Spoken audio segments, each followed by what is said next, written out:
नमस्कार। आज गुरु पूर्णिमा के अवसर पर गुरुजनों को मेरा प्रणाम और शिष्य समूह को मेरा आशीर्वाद। आज का विचार मंथन का विषय है कबीर की व्यथा, जन जीवन की व्यथा। व्यक्तिवादिता के प्राबल्य के कारण मानव के मध्य अलगाव, विद्वेष, घृणा, संघर्ष, प्रतिस्पर्धा, विषमता, प्रतिहिंसा आदि समाज को प्रदूषित कर रहे हैं। आज मनुष्य सुविधा साधनों के बाहुल्य के कारण दुश्चिंता और अवसाद में पड़ा हुआ है, आतंक से ग्रसित है। चारों ओर प्रपंच, क्रूरता, संहार इत्यादि का वातावरण है।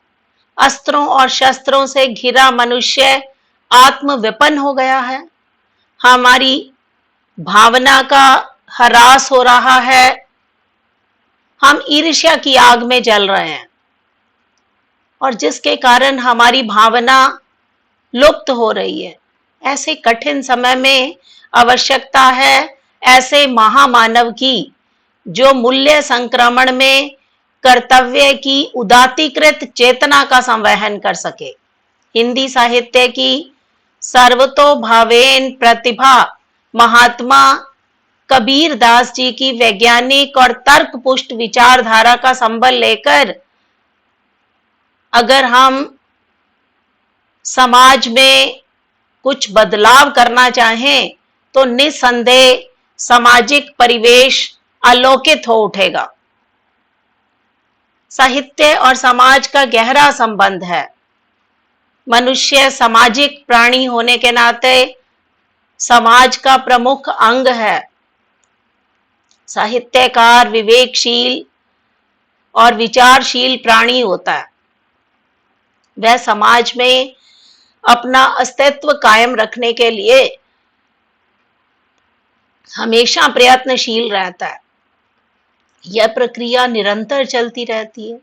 इससे साहित्य और समाज एक दूसरे से प्रभावित होते हैं और दोनों के प्रभाव से ही साहित्य की विनिर्मित होती है। जिस प्रकार शरीर के लिए भोजन की आवश्यकता होती है, उसी प्रकार मानव मस्तिष्क को भी सदैव स्वस्थ रखने के लिए साहित्य रूपी भोजन की आवश्यकता होती है। बिना भोजन के जैसे शरीर निशक्त और अंत में निर्जीव हो जाता है, ठीक उसी प्रकार बिना साहित्य के मानव मस्तिष्क भी बेकार हो जाता है।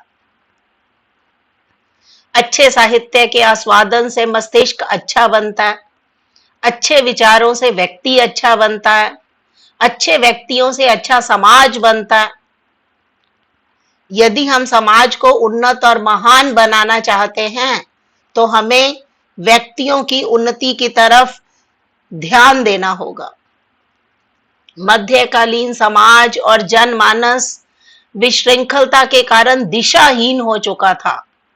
उस समय के संतों ने स्वानुभव, स्वप्रतिभा और लोक माध्यम के बल पर समाज में ऊर्जा का निर्माण किया। कबीर अनुभवजन्य ज्ञान की राशि थे। उनकी संवेदनशील दृष्टि अत्यधिक पैणी थी। जगत के रहस्य को यथार्थ में अभिव्यक्त करने की कला कबीर में विद्यमान थी। समाज में अपने मनोभावों से वो अनुभवजन्य ज्ञान की आधारशिला पर समाज की संरचना किया करते थे। समाज में अपने समय की स्थिति, परिवेश और जनमानस की मानसिकता से भी अवगत थे। उनकी वाणी आधुनिक परिवेश में विकारग्रस्त मानव को मानसिक वेदना से मुक्ति दिलवाकर समाज की वेदना से संदर्भित होने की आकांक्षा जागृत करती है। कबीरा खड़ा बाजार में मांगे सबकी खैर, ना काहू से दोस्ती ना काहू से बैर। कबीर के विचारों में सत्यता, वैज्ञानिक तथ्य परखता थी। वे समाज के हर पहलू पर विचार करते थे।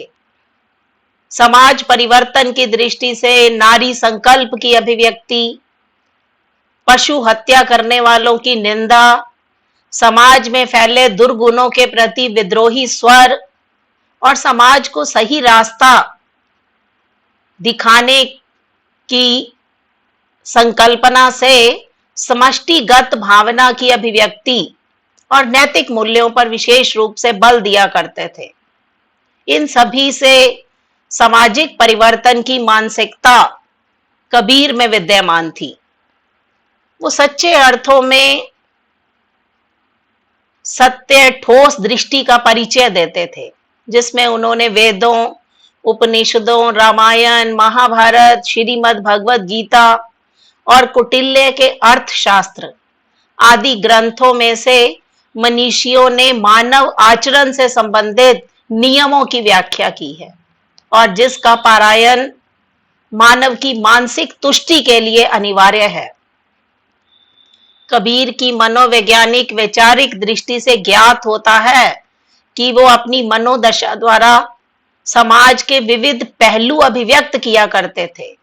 वे आचार, विचार, अनुभवजन्य ज्ञान, नैतिक मूल्यों के बल पर जीवन के वास्तविक तथ्यों का संस्पर्श किया करते थे और अपनी मनोदशा के द्वारा जनमानस के रहस्य उद्घाटित किया करते थे। उनकी मनोदशा से हमें ज्ञात होता कि जनमानस को जीवन की सत्यता से अवगत करवाना, उनमें सद्विचारों का बीजारोपण करना, ये कबीर का ध्येय था। वो लिखते भी हैं, प्रभुता को सबको भजे, प्रभु को भजे न कोय, कहे कबीर प्रभु को भजे, प्रभुता चेरी होए। इस दृष्टि से कबीर मनुष्य के जीवन के विकास के लिए उसके अहंकार और ममत्व की भावना को बाधक मानते थे। इसलिए वो कहते भी हैं कि मनुष्य की अहंकार की प्रवृत्ति और उसकी प्रबलता के कारण मनुष्य का मन दबाव में आ जाता है, जिसके परिणाम स्वरूप अहंकार ही मनुष्य का जीवन बन जाता है। अहंकार उसके जीवन को पल्वित, पुष्पित, विकसित नहीं होने देता। तात्पर्य यह है कि शुद्ध संस्कार से ही मनुष्य का जीवन शुद्ध बनता है और साथ ही दूसरों को हानि पहुंचाने की मन की भावना नष्ट हो जाती है। इसलिए कबीर मनुष्य को अपने जीवन के विकास के लिए गुरु कृपा द्वारा अहंकार को नियंत्रित कर शुद्ध पवित्र बनने का प्रतिपादन करते रहे। उन्होंने लिखा भी है, यह तिन विष की बेलरी, गुरु अमृत की खान, शीस दिए जो गुरु मिले तो भी सस्ता जान, ऐसा ज्ञान विचारी रे मना, हरि किन सुमरे दुख भजना। मनुष्य मन की चंचलता के कारण दुविधा की स्थिति में रहता है। हमेशा उसके मन में ये करूं ना करूं, मुझे क्या करना चाहिए, दुविधा की, द्वंद्व की स्थिति हमेशा विद्यमान रहती है, जिसके कारण उसका कोई कार्य भी साध्य नहीं होता। मनोवैज्ञानिक तथ्य तो यह है कि मनुष्य का मन हमेशा परिवर्तित है, गतिशील रहता है और मन की गतिशीलता की ओर कबीरदास जी ने संकेत भी किया कि मन पानी से भी पतला है, धुएं से भी झीना है और पवन से भी तेज है। उसको अपना मित्र बनाकर हमें मन की चंचलता पर काबू किया जा सकता है। पानी ही ते पतला, धुआं ही ते छीन, पवना बेगी उतावला, सो दोस्त कबीर कीन। वो मानव को यही सलाह देते हैं कि मन को काबू करके, मन को वश में करके, मन की चंचलता पर नियंत्रण स्थापित करके हम वास्तव में जीत हासिल कर सकते हैं। कबीर का मानना भी था कि विकारग्रस्त मन के कारण मनुष्य में पार्श्विक विकृतियां आ जाती हैं। उन्हें मिटाने के लिए मनुष्य के मन और उसके हृदय को उसका शुद्धिकरण करना पड़ता, उस पर बल देना पड़ता। जब तक मनुष्य का मन शुद्ध नहीं होता तब तक विकार, अनुचित आचरण, व्यवहार हमेशा नष्ट हो जाते हैं। चाह गई चिंता मिटी, मनुआ बेपरवाह, जिसको कछु नहीं चाहिए वह ही शहंशाह। कबीर मनुष्य की अचेतन ग्रंथियां उसके मन शरीर की क्षतिपूर्ति की स्थिति द्वारा प्राकृतिक नियमों का प्रतिपादन करते रहे। अपने विचारों द्वारा मनुष्य को सचेत करते रहे कि मनुष्य में कुछ बातें प्राकृतिक होती हैं, किंतु मनुष्य को उसका अत्यधिक रूप टालकर अपना मन सदैव संयमित रखना चाहिए। कहा भयो रुचि स्वांग बनायो, अंतर जामी निकट न आयो। कबीर अच्छी संगति से मनुष्य के दुर्गुण नष्ट होकर उनका जीवन अच्छाई में बदल जाता है, ऐसा कबीर का मानना है। इसी कारण मनुष्य को संगति के वातावरण के प्रभाव का महत्व बताते रहे। संत सज्जनों की समर्पण वृत्ति, त्याग भावना आदि के द्वारा संगति का प्रभाव अभिव्यक्त करते थे। वे मनुष्य को मन की पाश्विक वृत्तियों को नष्ट करके उन्हें नियंत्रित करने के लिए सचेत करते रहे। इसलिए आचरण, सदाचार और सद्विचारों का महत्व प्रतिपादित करते थे। संसारिक जीवकों के लिए उनकी यही सीख थी। कबीर कहा गर्बियो, काल गहे कर केस, ना जाने कहां मारसी, कहे घर कहे परदेस। प्रत्येक मनुष्य के जीवन में अनेक घटनाएं घटित होती हैं। कुछ घटनाएं, कुछ प्रसंग ऐसे भी होते हैं जो मनुष्य के मन को व्यथित करते रहते हैं, जो कि मनुष्य के मन की अंतर्व्यथा बन जाते हैं। और वही अंतर्व्यथा जन जीवन की व्यथा के रूप में प्रस्तुत होती है। कबीर की दृष्टि से मनुष्य का जीवन सुख दुख की स्थिति में व्यतीत होता है। मनुष्य जीवन में व्यतीत हुई घटनाओं के विरह जनित यादों से मन व्यथित होता है। तो कबीर कहते हैं कि उसे स्वीकार करके उसे अपना साथी बनाकर जीवन को सार्थक बनाया जा सकता है। कबीर को अपने बीते हुए जीवन के पल स्मरण आते थे, परंतु वे हृदय की मनोव्यथा द्वारा जनमानस को सचेत करते रहे कि जीवन में अनेक हृदय द्रावक स्थितियां आती जाती रहती हैं। उनकी दृष्टि से मनुष्य को विचलित ना होते हुए जीवन यापन करना चाहिए। मेरा मुझ में कुछ नहीं, जो कुछ है सो तेरा, तेरा तुझको सौंपता क्या लागे है मेरा। कबीर का मानना था कि ज्ञान प्राप्ति से मनुष्य वास्तविकता से परिचित हो जाता है। उससे शारीरिक मानसिक विकार नष्ट हो जाते हैं, जीवन का विकास होता है और उसके माध्यम से मनुष्य को मन में स्थित अंधविश्वासी विचारों को त्यागने के लिए सचेत करते रहे, क्योंकि वे जनमानस को विचारशील बनाना चाहते थे। नहाए धोए क्या हुआ, जो मन मैल न जाए। अगर मनुष्य का हृदय निर्मल और पवित्र होता है तभी उसे जीवन में आत्म तृप्ति और मन की शांति मिलती है। गोधन गज धन बाजी धन रतन धन खान, जो आवे संतोष धन सब धन धुरी समान। कबीर जी को किसी प्रकार के ऊपरी दिखावे ढोंग स्वीकार नहीं थे। वे व्यर्थ निरर्थक उपदेश करने वाले लोगों की स्वार्थ वृत्ति पर प्रहार करते रहे, उनके झूठे ज्ञान का पर्दाफाश करते रहे और स्पष्ट कहा, पोथी पढ़ पढ़ जग मुआ पंडित भया न कोई, ढाई आखर प्रेम के पढ़े सो पंडित होए। कबीर की दृष्टि बहुत पैनी थी, संवेदनशील थी। उनका जो विरोध था वो समाज में फैली हुई रूढ़ियों के प्रति, प्रथाओं के प्रति, परंपराओं के प्रति, कर्म कांड, बाह्य आचरण, लोगों की विकृतियां, मनोवृत्तियां दुराचार, इन सब के प्रति कबीर का विरोध था। वे लोगों के मन में परिवर्तन लाने की दृष्टि से उनके आचरण और उनके व्यवहार का सूक्ष्म निरीक्षण परीक्षण करते रहे। जहां आपा तहां आपदा, जहां संशय तहां रोग। कबीरा गर्व न कीजिए, कबू न हासिए को। आत्म तृप्ति के सामने सब कुछ नगण्य होता है। जीवन की तृप्ति अपने हाथ में होती है। उनका मानना था कि मनुष्य जीव हत्या जैसे कृत्य अज्ञान के कारण करता है, अपने स्वार्थ के लिए करता है, और वे मनुष्य द्वारा किसी जीव की हत्या करने की हिंसक प्रवृत्ति का विरोध करते रहे। उनका मानना था कि मनुष्य की आत्म तृप्ति ही उसके सारे विकार बंधन नष्ट होने की प्रतीति होती है। इसी कारण वे कहते रहे, सचेत करते रहे, हमें समझाते रहे कि हमारी थकान, हमारे विकार नष्ट होकर हमारा हृदय तृप्त हो जाता है।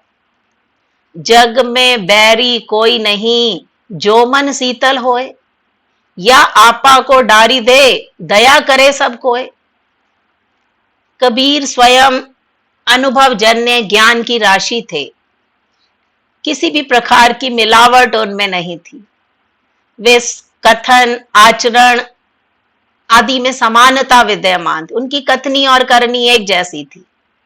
उनकी वैचारिक दृष्टि विज्ञान की भांति वस्तुनिष्ठ थी। कबीर में किसी रहस्य का यथार्थ में अभिव्यक्त करने की कला विद्यमान थी। वो अपने अनुभवों के माध्यम से सिद्ध करते रहे कि तथ्यों को वैज्ञानिक दृष्टि से सत्यता, तथ्य परखता आदि पर निकष किया जा सकता है। उनके जितने भी मनोभाव थे, जितने भी विचार थे, वो तथ्य परखता पर आधारित थे। वो अपने समय के परिवेश, जनमानस की मानसिकता से परिचित थे। इसीलिए वो सच्चे अर्थों में ठोस दृष्टि का परिचय देते रहे और अपनी मानसिकता अभिव्यक्त करते रहे, अपने मन की बातें जनमानस से करते रहे। इसी कारण उनकी व्यथा धीरे धीरे जनमानस की व्यथा के रूप में परिणत हो गई। बड़े स्पष्ट शब्दों में लिखते हैं, जैसा भोजन खाइए तैसा ही मन होए, जैसा पानी पीजिए तैसी वाणी होए। माटी कहे कुम्हार से, तू क्यों रोंदे मोहे, एक दिन ऐसा आवेगा मैं रोंदूंगी तो है। ये उनकी मनोदशा से हमें प्रकट होता है कि उन्होंने अपनी व्यथा को जन जन की व्यथा बना लिया, लोगों की पीड़ा को अपनी पीड़ा के रूप में अनुभव किया। स्व प्रतिबद्धता के साथ साथ सामाजिक प्रतिबद्धता का परिचय दिया। इसी मंत्र को कबीरदास जी ने सामाजिकों के लिए प्रस्तुत करना चाहा। आज आधुनिक परिवेश में इसी सामाजिकता की कमी हमें समाज में दिखाई पड़ रही है, क्योंकि हम व्यक्तिवादी होते जा रहे हैं। संघर्ष, अलगाव, विद्वेष, ईर्ष्या, प्रतिद्वंदिता आदि के वातावरण में कबीर के विचारों को धारण करने की आवश्यकता है। तो कबीर ने 700 बरस पहले जो अपनी विचारधारा परीक्षण निरीक्षण करके हमारे सामने प्रस्तुत की, वो आज भी हमें दिशा निर्देशित करती है। उनके विचार आज भी हमें पथ प्रदर्शित करते हैं।